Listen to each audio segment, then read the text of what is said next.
Hi, everyone. Thank you so much. My name is Kiran Panjwani. I am the co-founder for a company called Founder Way. We are a startup for startups, and we help early stage founders understand how they can build a customer that their customers, they can build a product that their customers actually want to use. Let's start with introductions. Since Mint is right here on my left-hand side, I'm going to start with an introduction for her, and then we'll move on from there. Thanks, Kira. Yeah.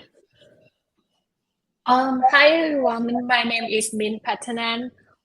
So, with over 5 years in the tech industry, I have always been passionate about creating impactful products that center around the need of our user. My journey began at Rootcase, a company or a venture that I found where we brought personalized lunch experience to over 400 companies in the greater Boston area. So growing revenue by 100% year over year, whether it's diving deep into data insight or leading cross-functional team, my goal has always been to create synergy between customer success and product innovation. I'm thrilled to be here and share insights on how we can bridge the gap between sales support and customer success from product team perspective. Awesome. Thank you so much. We'll go over to Rob. Cool. Hey, everyone. Can you hear me okay, by the way? Cool. Yeah, I'm Rob Zambito. I am a 3-time customer success leader and consultant now full-time. I went full-time with my consulting practice early this year around February, which is called Success Scaled Consulting. It just happens to be the case that I've spent my entire career at startups in various capacities, everything from, I don't know, marketing, sales, customer success, product, but my real heart is in customer success, which is why that's where I spend most of my time, most of my focus. Yeah, I think like most people who have been in sales or marketing or product or customer success, I mean, everybody knows that. I mean, it's really just remarkable how much interdepartmental friction there is, especially companies as they scale more quickly. Increases the opportunity for for unnecessary friction when we're all working toward the same goals. And you throw RevOps in the mix, and everything becomes even more of a mess. Yeah, that's why I'm excited about the topic here today. I think that I probably made enough mistakes in my time to hopefully help prevent them for some of you guys. Yeah, we're excited to learn. Nathan. Hey, everyone. Nathan Crafts, he, him pronouns. Also three-time sales leader. Not sure how I got invited to this one, but I appreciate the opportunity. I've started 2 of my own startups. Was typically during my time as an IC, one of the first salespeople at the startups that I worked at, or on the first sales team. One of the consistent things throughout my time in startups over the past 10 or 15 years has been the startups that have a good relationship between sales and CS are the startups that win. So I am a big believer in a healthy amount of friction, but also a team mentality, good policies and process that bridge the gap between sales, CS, and product. Awesome. Thank you so much. So we're going to dig right in. The session here is going to focus on effective interdepartmental collaboration, especially between customer support and success teams. We all know we're all humans, and we need to build put good structure in place for our teams to collaborate with each other, but also let them organically do what they do. And there's a balance and a dance in there. I guess the word dance has been used a lot today. So let's start with understanding, how do you establish good bones in building team structures, and what are the roadblocks that you may encounter when building a structure for interdepartment collaboration? Why don't we start with you, Rob, and we'll take it from there. Sure. This might feel a little bit like a therapy session, so forewarning. We'll send you the bill. Yeah, right. No, I think the most important thing I usually mention to answer this question is that it starts with leadership. It starts from the top. If there's not backing from the C-level suite on how to resolve interdepartmental tension, because there tends to be tension between KPIs, of course, between departments, right? It's just a normal fact of the world. And if there's not a C-level direction on whether we're prioritizing certain initiatives and company KPIs over others, that's usually where things start to fail, right? So just one example would be sales starts selling deals that are like a little bit of a stretch fit, poor fit.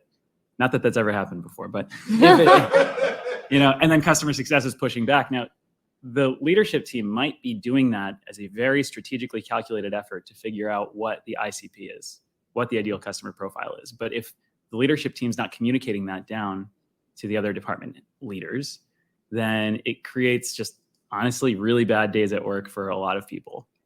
So that's just one of many pieces of advice. But what stems from that is that, then you can end up building really good collaborative documentation between teams, like between CS and sales, on how to sell better, how to give better feedback from CS to product, and documentation like that, which I'm sure we're going to get into shortly here.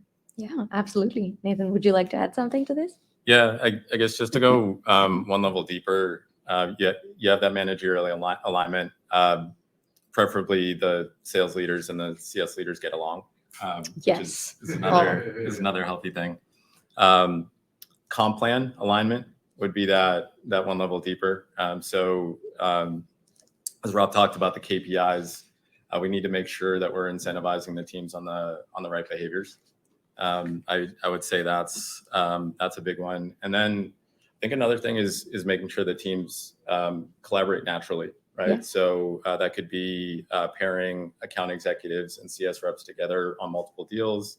It could be cross-departmental meetings, inviting CS into pipeline meetings, for example, and things like that. So making sure, this would be the kiss of death in small companies anyways, trying to remove those silos, because I feel like we're naturally a little bit too good at creating silos too early in companies. Totally. And I think one of the things that happens is as you create documentations, people are wanting to follow it step by step. Yeah. So how do you create live documents so that people have the ability to edit them and feel comfortable being able to bend the documents and make them work for their teams? Mint, could we get a little bit more from you on the negative impacts that this can cause in our teams and how it affects different workplaces? Yeah, so I can give the example of my time when I run a company and also being a product manager as well at my company, Root Taste. So something related to lack of coordination between departments. We used to have a challenge that underscored the importance of cross-functional coordination. Back then, our tech team rolled out a new food ordering platform, hoping to streamline the process. But the platform itself seemed to be great idea. But it wasn't aligned with the preference our sales and customer support team had gathered from our clients. So soon we start receiving feedback. Customer found the new platform less intuitive than the previous one, leading to confusion and frustration. Some customer even consider switching to alternative services.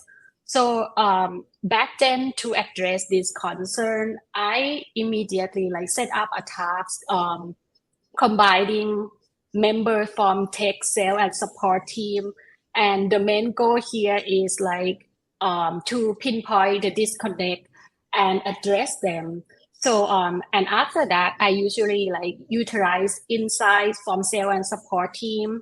The tech team can adjust the platform interface to be more user-friendly and in line with what our customers are looking for. And we also create better documentation, communication channel, and weekly check-in between these departments to ensure that any new change would be discussed and vetted by all relevant parties. So from this experience, the key takeaway for me is like every department, like change, especially those that touch the customer, need a holistic view. And yeah, so I feel that even the innovation is important, but it must always be balanced with the need of the user and communication through internal department as well. Awesome. I think we can all agree that we're heads nodding here.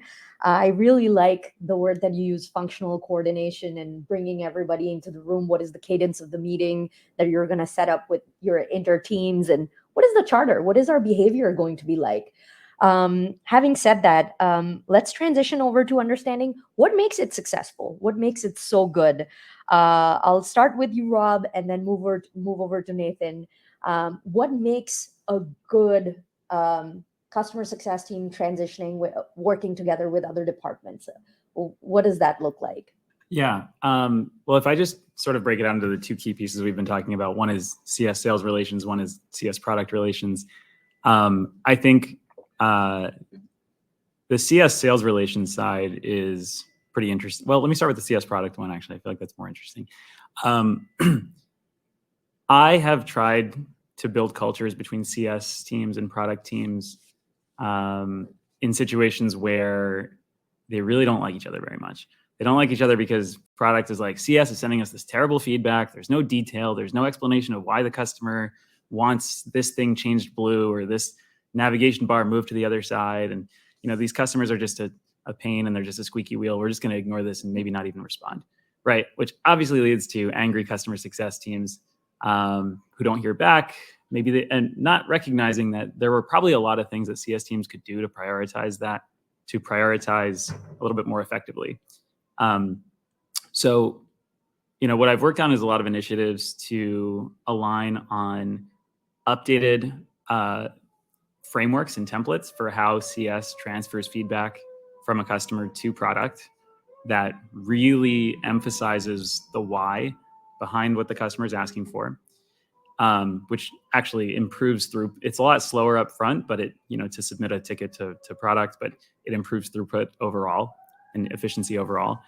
And then also better prioritization metrics. I find that companies should have probably every 6 months or so a routine reevaluation of their prioritization key. Most teams do it once, they never look at it again. And then next thing you know, everything's urgent, right?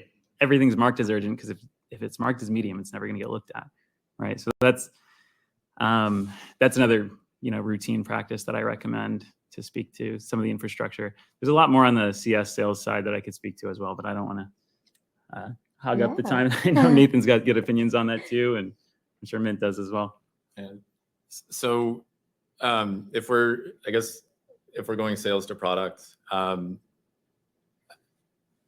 think sales historically doesn't have a good grasp on how engineering and product work. Absolutely. So the first thing to do is make sure that we understand how product and engineering work, right? And that means visibility into roadmaps and things like that, and understanding that engineering and product timelines change, which they often do.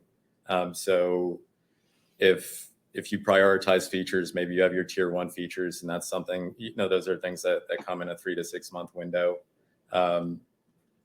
If you have your tier B, and maybe that's a year-long window and things like that, so that we're not going and promising the wrong things to folks before they get in. Because salespeople never do that.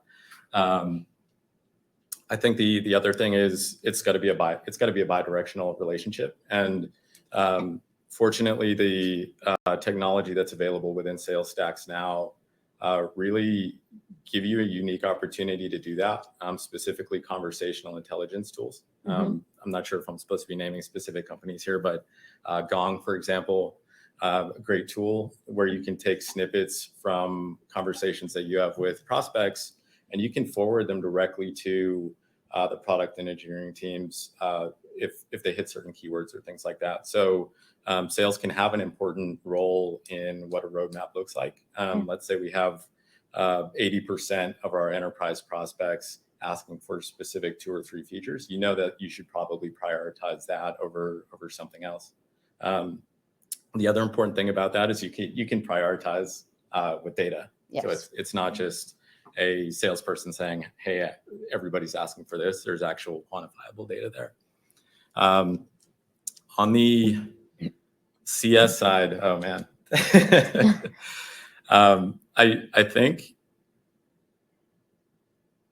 I think the make or break with CS is the handoff.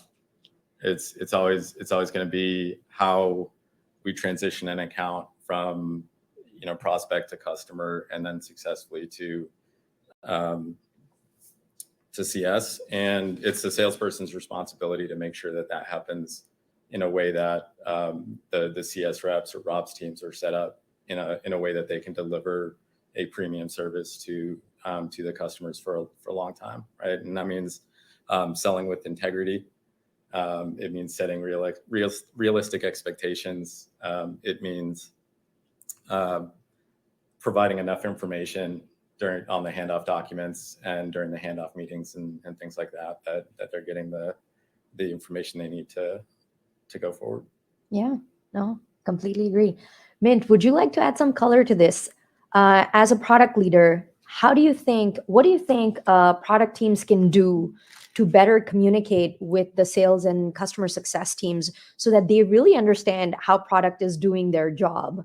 How do you create that empathy between the product team and the sales team and your customer success team? Yeah, so actually, I mean, from my past experience, either my companies or the previous company that I work as a product manager, I feel that this is the common challenge that every company face. Usually, I mean, I feel that the cross communication between teams, especially product sale and customer success, are very important.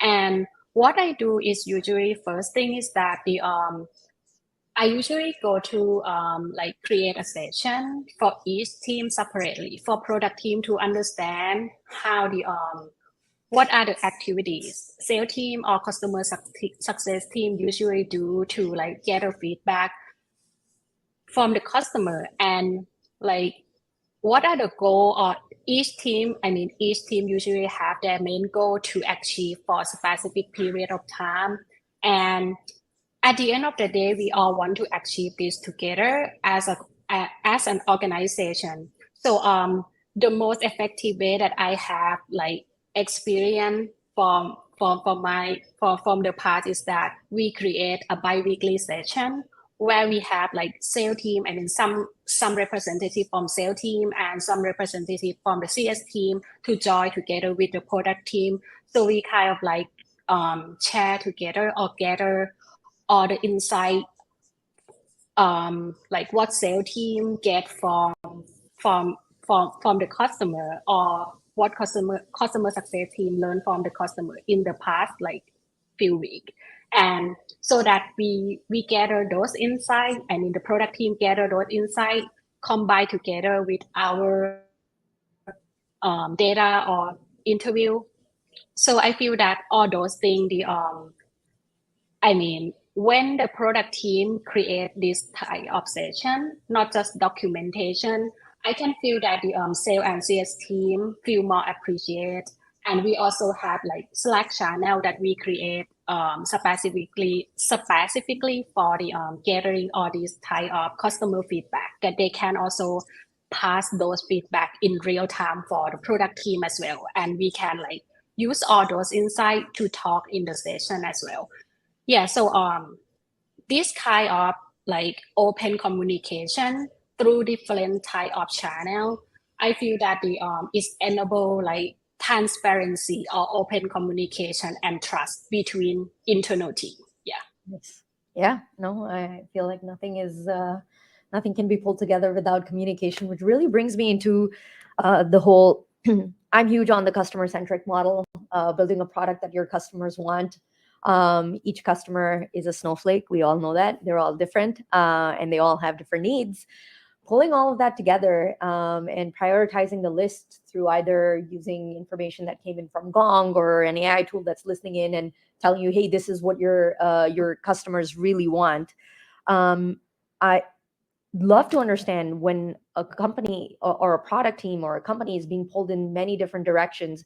What do you look at first? Like, are you going to be like, this is how much revenue this customer brings in, you should build this because of the revenue that's coming in, or this is a need across the board? How do you prioritize priorities, I guess, is of feature priorities? I'm going to open up the floor here. I'll run with this one. So again, it's got to be data, and it's got to relate to your ICP. So if you're a very early stage startup, your bread and butter is probably going to be commercial or mid-market. Your VCs are going to be telling you to go after enterprise. As a former startup founder, I caution against that one. You really want to make sure that your product's buttoned up and that you have a fabulous success team before you start going after the Fortune 500 companies. So I would say, again, going back to data, who's saying it, how often are they saying it, and then how does it fall into the existing product roadmap or things like that. You generally don't want to switch verticals or completely change your product just because a lot of customers are saying something. So it's got to be true to the I guess the essence of your company. But again, it's really just data. It's finding out how many people are saying it. What's the reason? Yeah. Is it a hair on fire reason, or is it, hey, this is a nice to have? And then trying to prioritize within that framework. Yeah, I'm going to follow up because we're at Startup Boston, and a lot of people here are from the startup community, might not have the liberty to access a platform that would do that for them and might be using other tools. Do you have suggestions for tools that people can use to do this better, to move forward, to get organized? Or I don't know if we're allowed to name tools, but I feel like it would help the community listening to know what tools are best practices to use right now. So there's a pretty low tech version called pen and paper. Yes. Or Google Docs. And again, going back to the documentation that both Mint and Rob have talked about, if you have a centralized place, whether that's Notion or Google Docs or whatever, where you can keep track of this information and log how many times things are coming up in calls, then we should be doing that. If it's a CRM, like an affordable CRM for everybody is going to be HubSpot. Yes. That's probably the go-to for early stage companies. No offense to anybody that's here from Salesforce.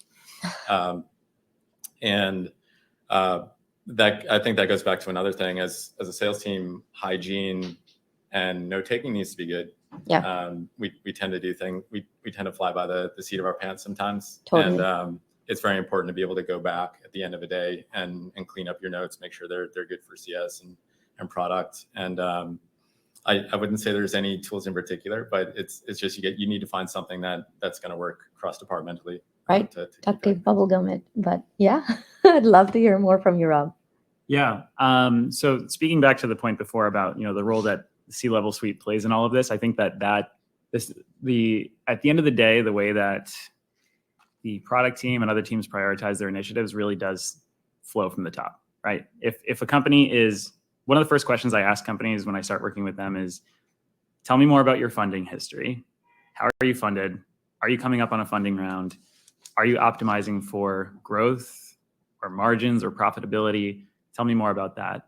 I used to ask these questions too when I would apply for jobs too, because it would tell me about the environment that I was getting myself into, right? And what the expectations would be for me. And I've been at companies where those expectations shifted. A lot of us probably here were at companies in the last 2 years that shifted extremely hard, like extremely quickly, from full-on growth at all costs mindset to, oh man, we need a path to really high margins and profitability. So then that gives usually the product team enough information to then take a really informed look at the inputs that are coming from sales and CS and build a prioritization key. And I've worked really closely with product teams about this, because actually when, prioritization weighting systems, building those reminds me a lot of building like customer health scoring systems. And I don't know if anybody's done those activities before, but the way that you sort of build an algorithm to measure customer health, to say like, all right, this customer is red, yellow, green, or 80% healthy, 20% healthy, is a similar type of methodology to how you can build product prioritization as well. And those systems can even intersect in really interesting ways. That's awesome. Thank you.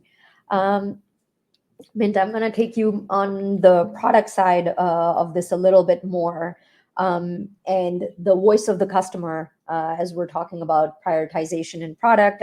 We talked about roadmaps and how, as a product leader, do you think you want to come on the same page with everyone, including understanding what your customer is saying? We talked about resolving conflict around there, but really truly being passionate about incorporating the customer feedback into the product development process. And maybe you want to shed a little bit more light on, do you guys then, as a product team, connect with the customer directly? What are best practices around removing any gaps that you might feel in building the product for the customer? Yeah, so I think that there is two parts. First is that so when it comes to prioritization and also how the product team incorporate customer feedback into the product development process.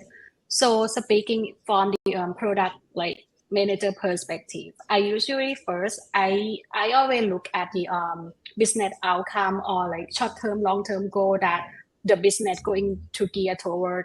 And another part is that when we, not only we need to listen to internal team like sales CS, we also need to think about feasibility or how this how this going to be, and how we can build this, like execute it, how this can take into development if our engineering team have that skill set. So when we gather all this feedback, I usually take like 3-step approach to ensure that like the feedback from both the internal team and also from our customer can like include in the product development. I usually like set up the regular feedback session with our client. So sometimes we have like the I don't know how it called, I forgot that wording, but we have like the list of customer that are more power user or someone that like our product a lot, and they usually they're willing to help contribute any feedback to us, and they are excited when we launch any new feature. They are willing to be the very first beta user and like give us all that necessary feedback. So that are super important group of users that we can gather to understand the immediate need or pain point that they face. And we also use sometimes we use the tool to gather real-time feedback as well. I like using the tool like user research platform that I can analyze all the feedback in the theme or pattern. So we can like take that to the to generate to the insight report and better use that to make decision.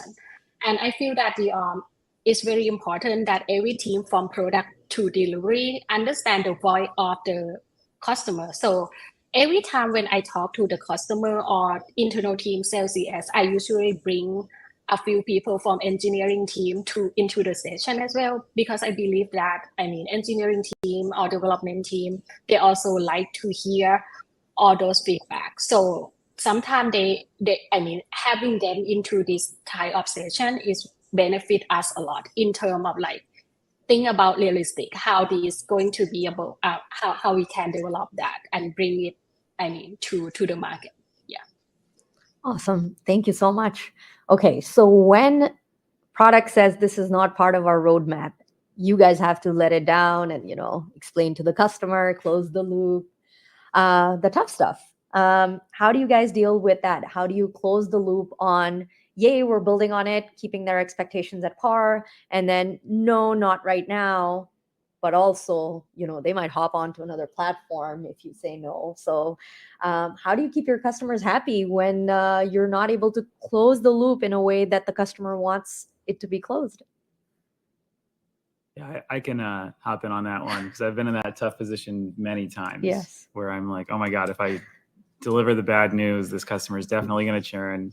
And then here I am, like with my numbers impacted by something that I honestly pulled out all the stops that I could with this. I did my best to advocate with product.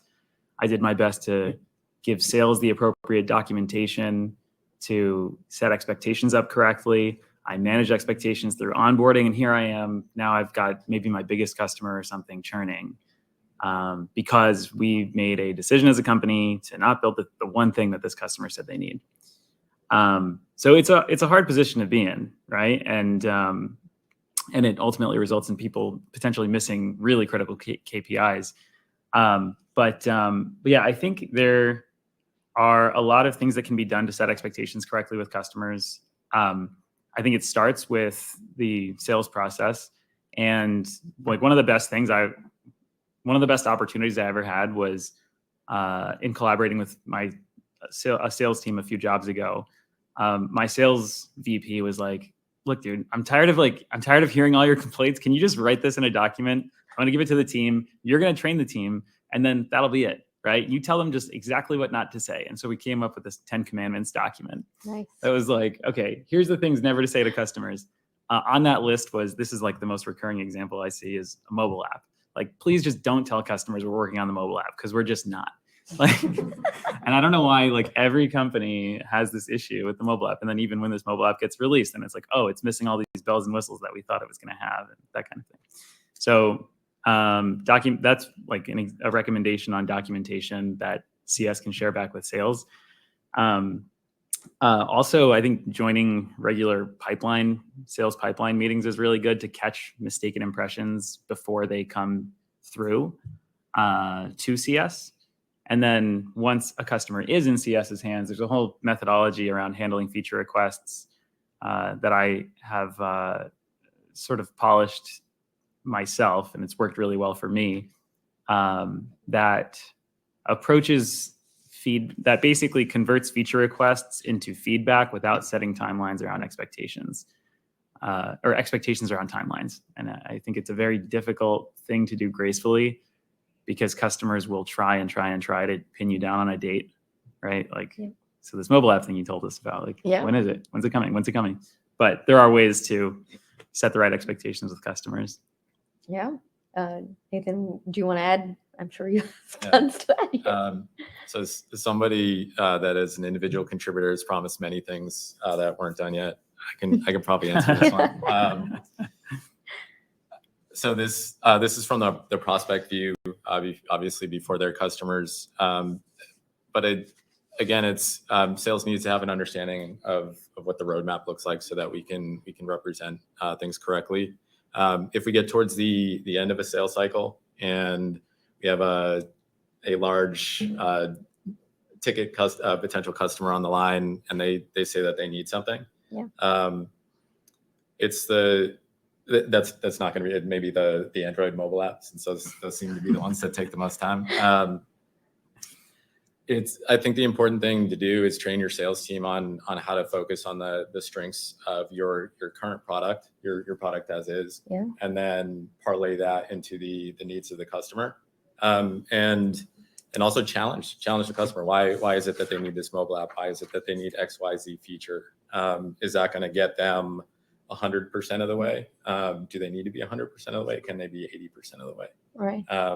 The other thing I like to do, and I'm probably going to get a little flack for this one from the sales gods, but is sometimes it's appropriate to walk from deals, and we have to be able to do that, even though our commission takes a hit, and the company's bottom line may take a hit, but the more expensive mistake is going to be a customer that churns. So in regards to that, controlling where they go, if you can do that, is an important tactic, because as a salesperson, you build trust with the prospect. There's a higher chance that they come back to you at a different time, and I think you have some general awareness of where they're going. So when the time's right, you can go back as a salesperson and say, all right, I sent you here. I know exactly what they do. And now this is what we do better. Plus we have your mobile app. That's awesome. Yeah, great tips. I'm seeing some questions come up, but I can't read them. I also want to give time to the audience here and our audience online to ask questions. We are at 12:23 and the session goes on till 12:45. So I'd like to open the floor for questions for everybody. Yeah. There's a mic. Yeah. Question in the back of the room. So thanks both, well, all of you for your insights. You raised a couple of questions, which you did a good job of segueing into questions that I had in my mind. But one thing that I still have pending is, I'm curious if you have any lessons learned that you can share from an experience where you received customer feedback, both from the sales team, customer success, and as product team members, where you had a miss. So, you talked about getting data, looking at the product roadmap and what the goals of the organization are. But from your experience, have there been situations where you've, maybe made a decision to prioritize one way or the other and had a miss? And what are some of the lessons that you drew from there? What are the things that you think drove you to missing out on an opportunity to improve your product further? Nice. Oh, sorry. Go Not to ahead, just yeah. jump in. I just have an interesting memory that came to mind when you said that. It's actually not a miss so much in the sense of what we were just talking about of expectations on a product that should have been there but isn't, or a feature that should have been there but isn't, but kind of the opposite. When the product team decides like it's a great time to release this new feature, but there was not ample warning for customers. Like UI changes, for example. The product team might have been working for like 3 months on a whole UI redesign, and then they finally do this release, but guess what? It's all sour because the customer wasn't expecting it. And they're like, geez, I used to click here for this thing and now I can't find it. And, the customer is super upset, which is really upsetting, right? So I think that, we haven't talked much about marketing's role in all of this, but I think there's a whole domain of customer marketing that plays into this. That was just one example that I thought came to mind, but I think it's a really good question and shows up in a lot of ways. Anyone wants to add anything further? Oh, Here you go. Thank you. Thanks, guys. I have two questions. One is, what tools do you use for collaborating with clients? I know you talked about HubSpot, but is there a tool that you use when you're communicating with your clients? And then another unrelated question is, how do you handle upsells? Should CS be handling the upsells, or how do you work with the sales team? Those are great questions. And just to answer part of your question before, and then I'll jump back over. What I've noticed as a sales leader is there's a persona that typically recommends features that might be a little hazardous to the organization, and that would be the early adopter. And it's a person that gets very excited about technology. They typically brainstorm with you and things like that. So they might be recommending something that's good to your business in a year or 2 years or 3 years. It's probably not good for your business in 3 to 6 months. So those are great people to sell to, especially if you're at a startup with nascent technology, because they're going to buy. But they're also somebody that you need to take with a grain of salt while you're engineering your product roadmaps and things like that. In terms of tools to communicate with customers, I think, and this applies to prospects and customers, your best bet is probably going to be Slack if you can do it. There's going to be a point where you're deep enough in a sales cycle that you feel comfortable inviting them to a private Slack channel, and I highly recommend that. Sales reps nowadays, just because of the way folks communicate, have a high percentage of success moving conversations from email to text message. So if you have a sales team, I caution, I'd be conservative with this because you don't want to infringe on privacy or anything like that. But once you get to a certain level of comfort, it's a great way to go about things. What was the second part? Who should be on upsell? Oh, who should be on upsell? upset. Yeah. We could probably literally fight over this. I'm already disagreeing with the Slack recommendation myself, so we should have a debate at some point. So dance off. Yes. So I would say in enterprise, sales should continue to have involvement in accounts. In commercial, sales should be a part of the handoff, the kickoff calls, things like that. Maybe have periodic check-ins. And the reason for this is that when a relationship transitions, at all costs, you want to preserve the relationship between CS. So if something goes wrong, you want the salesperson to be able to come back in and sort of act as that shield between CS and the customer. So I would say strategically bring them in with your commercial accounts. With mid-market, if you're doing a high volume business, you don't have time to do that. I think I should speak to that. Daniel? It's probably appropriate. Yeah. The Totally. the customers being in Slack is the stuff of my nightmares. Yeah. The reason I say that is that when I receive customer feedback, I want it to be as close as structured as possible, right? And so I personally if it's support, I'm using ticketing systems like Zendesk or Service Cloud or something like that. If it's feature requests, I'm usually using Pendo. It's probably my preferred tool. And Pendo has cool functionality where you can send out a blast message to everybody who upvoted a certain feature. And other tools do that too. There's a lot of other tools that sort of support these systems too, I don't know, Full Story and LogRocket. They're cool to have user session playbacks, so you can see what a user was doing before they incurred some issue, which is pretty cool. A little big brothery, but cool. And on the upsell side, I think actually we are probably more in alignment than you might think, only because, I think the method of segmenting by customer size is correct.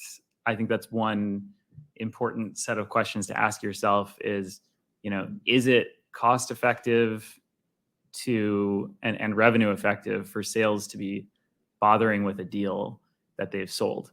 And I've been in environments ranging from ones where sales says, look, as soon as I swipe a credit card, I never want to talk to that person again, all the way up to ones where people say my whole industry reputation rests on the fact that this deal works out, so I need to stay involved in this deal in more enterprise environments. That was with top 100 lenders in the country. So I think it really depends on deal size and also deal complexity as well. I think a lot of times there can be a way where CS can own the easy deals, the small deals, small upsells, small upgrades, that kind of thing, additions of seats, increases in data limits, stuff like that. And sales can own the more complex long-term deals that require a lot more hands-on management. Awesome. Yeah. Mint, is there anything you'd like to add to these questions? Regarding the two, I feel that there is one approach that the product team, when I work at the latest company and also my own company as well, it seemed to work is that we create the pop-up on the back end, on the our portal. So that pop-up, any customer or user can schedule a call with product team to give or talk for any feedback that they kind of want to let us know.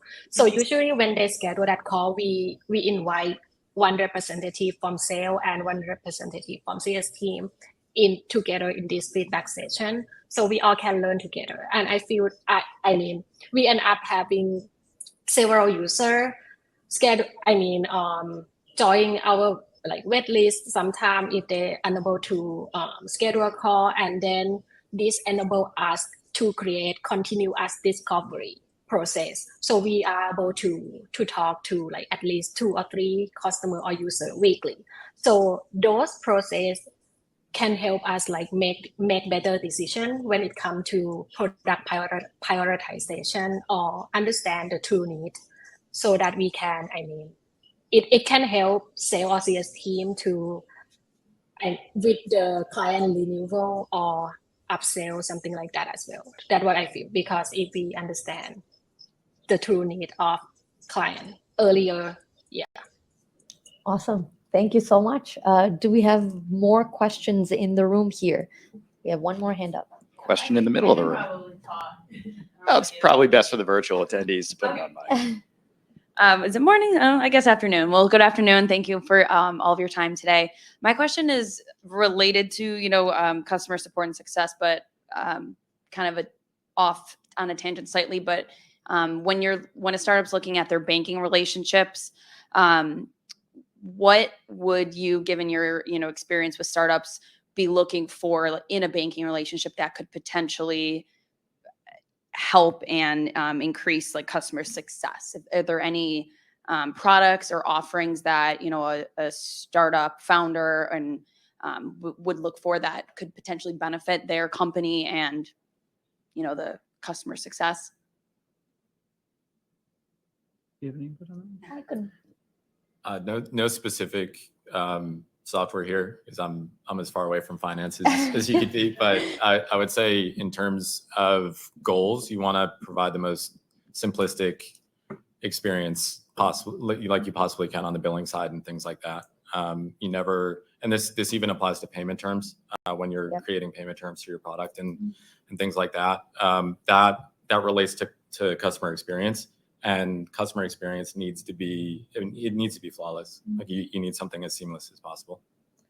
I could probably help answer that question a little bit as well, because we just went through a Stripe integration into our platform, and we went with that company for the percentage of sale that we would attribute to them, as well as how seamless the platform is and what people are already using. So if your customers are already using Amazon, you go for Amazon Pay. And on the banking side of things, we actually went with a local bank that is in the city, in the town. They provide excellent customer service. Like, they're looking for customers like us who are super early, super small. Obviously, interest rates sometimes don't match up to what we want if you plan to take on a loan. So it all depends on your needs. And I'm happy to chat with you after if you have more questions around banking and founders. I had a quick comment on that. When I've been in sort of like evaluation processes like these, like what you described for banking partners, it's interesting because if you ask anybody what differentiates them, they say it's their service, right? But it's almost impossible for everyone to have this, top tier service. But I think that asking for success stories and also asking for other additional ways that they support their the companies that they work with, like true success stories, should show up if they're, actually really, really good providers. Question in the front of the room. Yeah, I'm a CFO, so I'm happy to talk to you about banking later because I got some attitudes on that, but probably not right now. So I had a question, and I think Linda Brown on the virtual brought it up, and that is when you talk to customers, and I'll ask you specifically on the the left button to the right button. So it's a feature that the customer wants. Do you upcharge for that? If I can. I mean, it depends on the situation, right? In most environments, I don't have the ability to make that decision on the fly necessarily. And in most situations, I would often tell the customer no if it's not, within our product roadmap and something that we're already planning on charging for in the future. I've had customers ask me times to say like, look, we'll just do this, we'll pay you for it. And I'm like, I don't think you understand how SaaS is meant to work. Like, SaaS is meant to be a one-size-fits-all product where everyone gets the exact same customization, same options. And if we start building these unique features that support only you, that becomes extremely difficult and extremely expensive to support. Not to mention that opportunity cost of our time of building that unique customization just for you can trade off with us building products that are worth, maybe millions or even tens of millions of dollars toward our valuation. So if it's like a one-off thing, it's a no.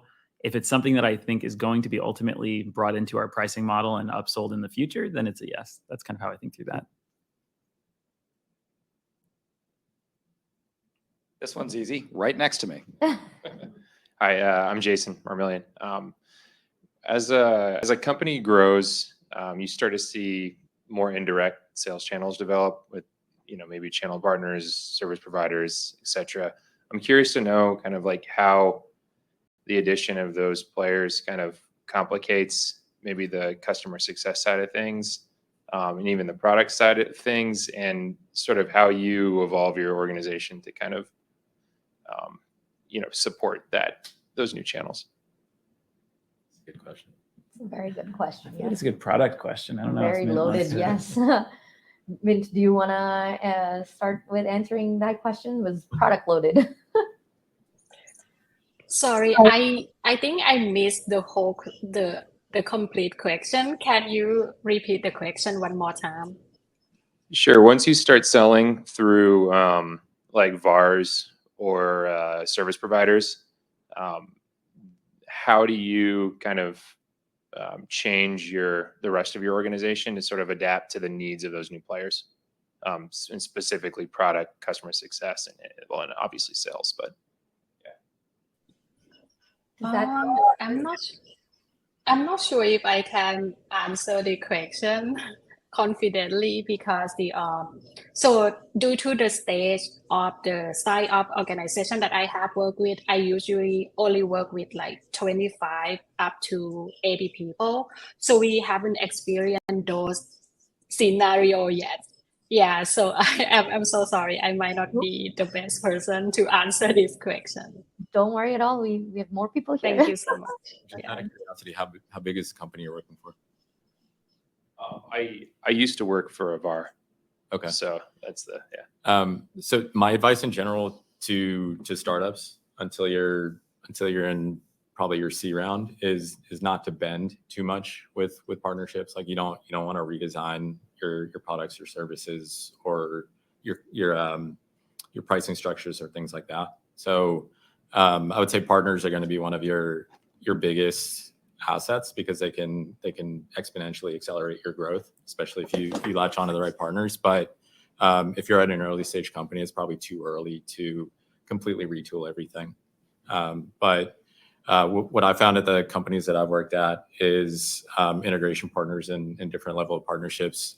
They can be oftentimes, because they reach a wider group than you do, they have the ability to really pull in a tremendous amount of product feedback and do the industry analysis and things where you don't necessarily have the resources to. Yeah, I've been thinking about this a lot in one scenario where like my clients have management companies that sort of manage them, and they're kind of like this weird, interesting channel partner. And I think probably the best career experience I've had in this regard was I worked at this company, Qualia, where we started with title companies were our main customers. If you don't know what a title company, don't worry about it. But know that title companies connect to lenders and realtors and buyers and sellers and attorneys and surveyors and notary companies and title search companies and all these other companies. And so as we expanded our product line, we sort of spidered out into all these different verticals, these different sub verticals, industry associations too, all of these like different channel partners that we could find. We ended up building sub teams for each of those different, nodes that exist in real estate. And I thought it was really interesting because it ended up being a very repeatable motion, where the initial motion that we built for success for our core customers could repeat for the partners as well. The pipelines looked similar, the stages looked similar. The main thing that changed was how much we prioritize the different channels depending on, I guess the financial upside of each of those sort of sub verticals. I don't know if that answers your question, but that's been my experience. I'm just trying to just read through some of the online questions. I figured out how to do this here, but are there any other questions in the room? We literally, I think he's about to do the dance, guys. So I'm itching.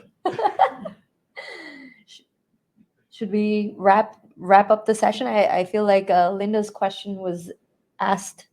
Yep, Linda Brown asked a very good question earlier, just I think which tests what you guys were saying about the involvement of sales in the upsell process, specifically renewals, right? So how long should sales maintain that relationship if it's the situation in which sales should continue to have that relationship with the customer when it's renewal time? Should they still be involved?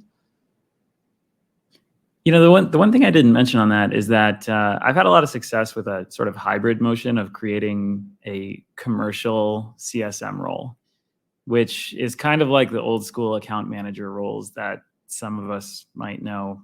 But basically, it's a specific function within customer success that's responsible for either upsell or cross-sell or renewals or some or all of the above. And that was just one model that we hadn't mentioned before that I think could be kind of useful. And the reason I like that is because if you build a commercial function within customer success, that person can often have more aligned incentives and better customer context than dealing with like interdepartmental relations that, you know, can often have gaps between leaders, gaps between processes, and that kind of thing. So I figured I would just mention that if anybody's interested in looking at that type of model. I would to add to that, and I do think this is a great idea. If sales has a hand in the training, I think this can be extremely valuable.